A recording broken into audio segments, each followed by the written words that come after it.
بسم اللہ الرحمن الرحیم نحمدہ ونصلی علی رسولہ الکریم اما بعد۔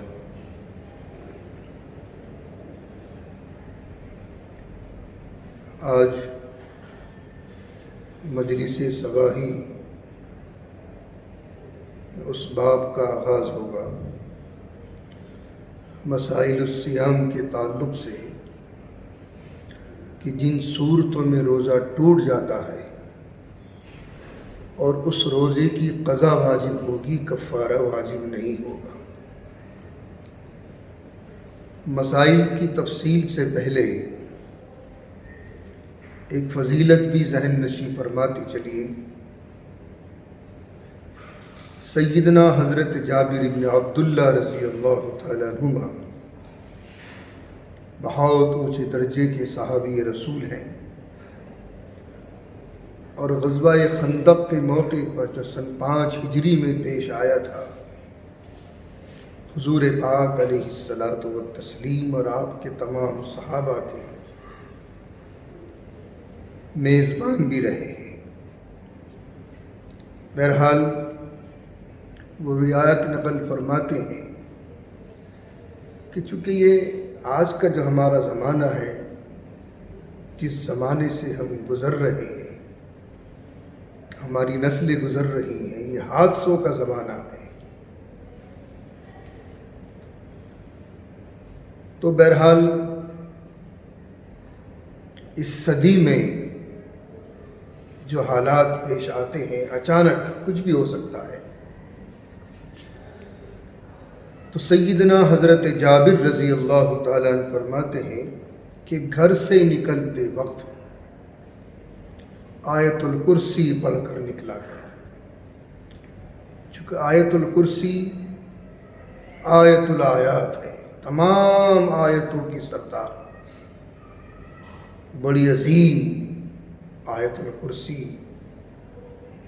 بہت عظیم الشان آیت ہے قرآن کریم کی۔ اس کے فضائل میں ہے کہ آپ جب گھر سے اس کو پڑھ کر نکلو گے، آپ آفس جا رہے ہو، کارخانے جا رہے ہو، دکان جا رہے ہو، یہ ہمارے بچے کوئی اسکول جا رہا، کوئی کالج جا رہا، کوئی یونیورسٹی جا رہا ہے، اگر ان کی یاد ہے تو آیت الکرسی پڑھ کر نکلیں، چونکہ جب آپ آیت الکرسی پڑھ کر نکلو گے تو 70,000 فرشتے تمہاری حفاظت کریں گے، 70,000 فرشتے۔ اور وقت موعود آ چکا تھا، اور یہی 70,000 فرشتے قیامت تک کے لیے اس کے لیے دعائیں مغفرت کرتے رہیں گے۔ اور اگر وقت موعود آ چکا تھا، حادثے کا شکار ہو گیا، تو اس وقت میں اس کو 70 شہیدوں کا ثواب ملے گا۔ اگر راستے میں موت آ گئی، وقت آ گیا تھا، 70 شہیدوں کا ثواب۔ اور پھر اس نے آن کر خیریت سے واپس آ گیا، اور اس نے آن کر گھر بھی اس آیت الکرسی کو پھر پڑھ لیا، واپسی میں آ کر، تو اللہ رب العزت والجلال اس کے گھر سے فقر و فاقے کو، تندرستی کو اس طریقے سے کھینچ کر باہر پھینک دیتا ہے کہ پھر کبھی یہ فقر و فاقے اور تندرستی کا شکار نہیں ہوگا۔ یہ اس آیت الکرسی کی فضیلت ہے جو قرآن کریم کی عظیم الشان آیت ہے، اور آیت الآیات کہلاتی ہے، تمام آیتوں کی سردار۔ مسائل الصیام کا وہ چیپٹر شروع ہوگا کہ جن صورتوں میں روزہ ٹوٹ جائے گا اور اس روزے کی قضا واجب ہوگی، کفارہ واجب نہیں ہوگا۔ یہاں ایک بات ذہن نشیں فرما لیں، کفارے میں اور قضا میں فرق کیا ہے؟ جان بوجھ کر روزہ توڑ دیا تو کفارے کا مطلب ہے 60 روزے مسلسل رکھنے پڑیں گے، کنٹینیوس، بیچ میں کوئی گیپ نہیں ہوگا، اور 1 روزہ قضا کا۔ یہ 61 روزے رکھنے پڑیں گے پے در پے، اگر جان کر روزہ توڑ دیا. اور ایک بات اور ذہن نشی فرما لیں، روزہ آپ کفارے کا رکھ رہے تھے، سوچا یار 2-3 روزے رہ گئے ہیں، بیچ میں گیپ کر لوں، دم لے لوں کہ رکھ لوں گا. نہیں، پھر اثر نو اگر بیچ میں جان کر کوئی گیپ کر دیا تو پھر اثر نو ہی رکھنے پڑیں گے 61 روزے. یہ بڑا اہم مسئلہ ہے کفارے کا. اللہ ہم سب کی حفاظت. کون رکھے گا 60 روزے؟ یہ مہینے بھر کے روزے تو ہم رو کے لڑ کے جھگڑ کے پورا کرتے ہیں. ہم وہ تو 60 روزے مسلسل، پھر ایک روزہ قضا کا، 61 روزے. بہرحال آج کا پہلا مسئلہ، روزے کی حالت میں داڑھ نکلوائی.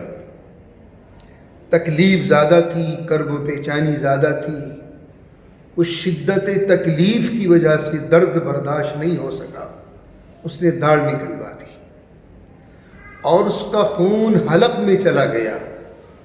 تو اس صورت میں روزہ ٹوٹ جائے گا اور اس روزے کی قضا واجب ہوگی، کفارہ واجب نہیں ہوگا.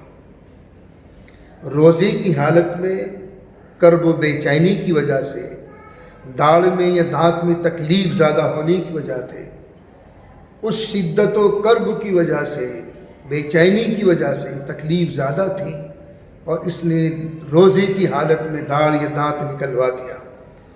اب وہ خون اس کے حلق میں چلا گیا تو روزہ ٹوٹ جائے گا اور اس روزے کی قضا واجب ہوگی، کفارہ واجب نہیں ہوگا. دوسرا مسئلہ ہے اسی ضمن کا، روزے کی حالت میں پیریا کا مرض ہونے کی وجہ سے جو مسولوں سے خون یا پیپ رشتہ ہے، نکلتا ہے. روزے کی حالت میں مسولوں سے خون یا پیپ نکلا اور وہ حلق میں چلا گیا، بشرطی کہ وہ خون اور پیپ لعاب دہن کی برابر ہو یا اس سے زیادہ ہو.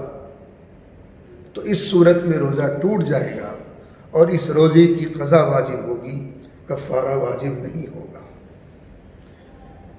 تیسرا مسئلہ ذہن نشی فرما لیں، روزے کی حالت میں ناک اور کان میں دوا ڈالنے سے روزہ ٹوٹ جائے گا.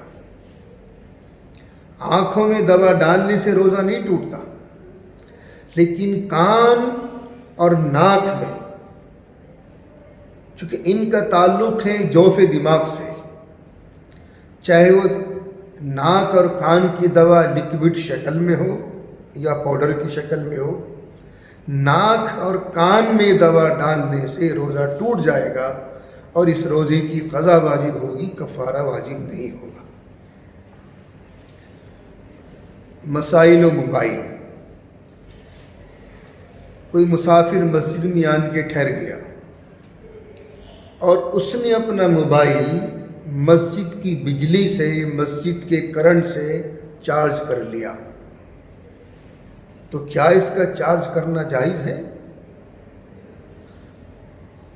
کوئی مسافر ٹھہر گیا مسجد میں، اس کی بیٹری لو ہو گئی موبائل کی، اب اس نے بجلی استعمال کر لی مسجد کی، تو مسجد کی بجلی سے چارج کرنا جائز تو ہے، لیکن چلتے وقت تھوڑے بہت دام مسجد کو دے جائے. انشاءاللہ باقی تفصیل کل آئے گی.